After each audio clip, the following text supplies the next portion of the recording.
មស្វាគមន៍មកកាន់ព្រឹត្តិការណ៍អ្នកចម្បាំងកម្លាំងកម្ពុជាបានមកដល់ខេត្តកណ្ដាលហើយសូមចូលរួមទស្សនាឲ្យបានច្រើនកុះកចាប់ពីថ្ងៃទី22ដល់ថ្ងៃទី25ខែសីហាឆ្នាំ2026លោកអ្នកនឹងបានទស្សនាការប្រកួតកីឡាប្រដាល់ជើងខ្លាំងល្បីៗគូថ្នាក់ល្អៗនិងគូអន្តរជាតិពិសេសនៅថ្ងៃទី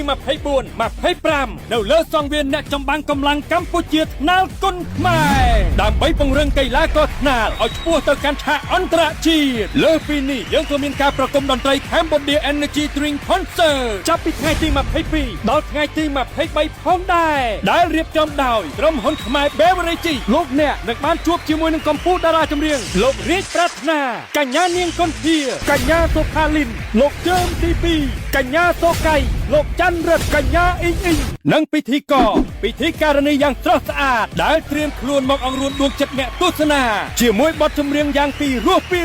ជួបគ្នាចាប់ពីថ្ងៃទី22ដល់ថ្ងៃទី25ខែសីហាឆ្នាំ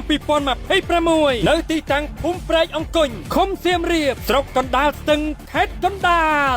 សូមចូលរួមទស្សនាដោយសេរីនាំមកជូនស្ដេចមុខដោយភេសជ្ជៈបើកម្លាំងកម្ពុជា Cambodia Black ភេសជ្ជៈបើកម្លាំងដាស់ភេសជ្ជៈបើកម្លាំងវើភេសជ្ជៈបើកម្លាំង Express និងទឹកពិសាកម្ពុជា